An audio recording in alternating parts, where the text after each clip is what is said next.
মানে ব্যায়াম হলো free of brand, free of cost. কি হবে ভুলে যাবে মশিনে আসা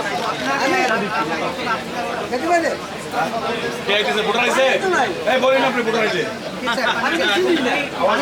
আপনি দুটো তোমার প্রতি ভোটার বলবেন যে ভোটার আইছে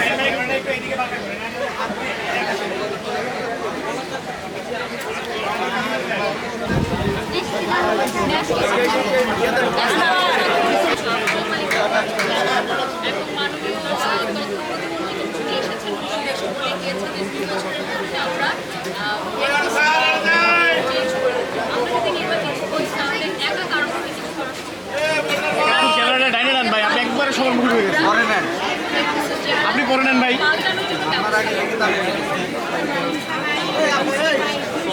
জ্বালাচ্ছেন কেন ভাই? ভাই এটা নেন তো আপনার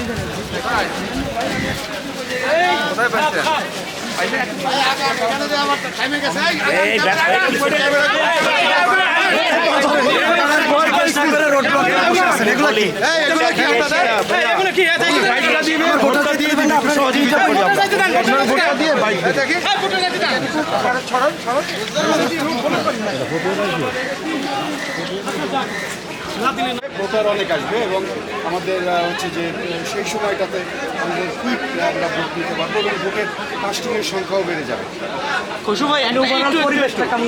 ওভারঅল পরিবেশ আপনারাই ভালো বলতে পারবেন। ওভারঅল পরিবেশ আপনারা বাইরে আছেন, আমরা চেষ্টা করছি একটা সুষ্ঠু নিরপেক্ষ একটা সুন্দর একটা নির্বাচন দেওয়ার জন্য, এটা আপনারা দেখছেন এবং ইনশাল্লাহ আশা করি আমরা সেই লক্ষ্যে আমরা পৌঁছাতে পারবো।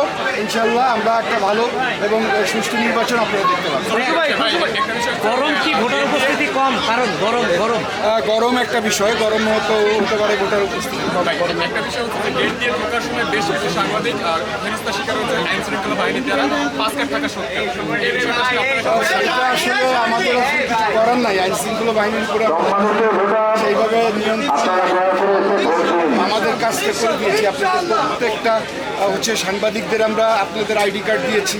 এখন হচ্ছে যে ওনারা হচ্ছে গেট কন্ট্রোল করার দায়িত্বে আছেন, ওনাদের দায়িত্ব পালন করছেন। ওখানে আমাদের আসলে বলার কিছু নেই। রুবেল ভাই একটা অভিযোগ না, রুবেল ভাই একটা কথা বলেছিলেন যে নির্বাচনে শিল্পীদের নির্বাচনে আইন শৃঙ্খলা বাহিনী এবং মোবাইল কোডের বিষয়টা উনি বলছেন যে বিষয়টা আসলে প্রয়োজন ছিল না। তো আপনি কোন চিন্তা ভাবনা থেকে আপনারা এই মানে এটা নিলেন? তো আপনারা কি মনে করেন যে এই শিল্পী সমিতি নির্বাচন মানে হচ্ছে সেলিব্রিটি নির্বাচন? এরকম একটা নির্বাচন আপনারা মনে করেন এত সুষ্ঠু এবং সুন্দর পরিবেশে কি হতে পারতো? এই আইন শৃঙ্খলা বাহিনী ছাড়া আপনারাই বলেন এদের নিরাপত্তা কে দিবে? একজন বহিরাগত এসে আমাদের শিল্পীদের সাথে একটা মিসবিহেভ করলে, এটা হচ্ছে যে বিরক্ত করলে, উত্তপ্ত করলে এর দায়িত্ব কে নেবে, তাই না?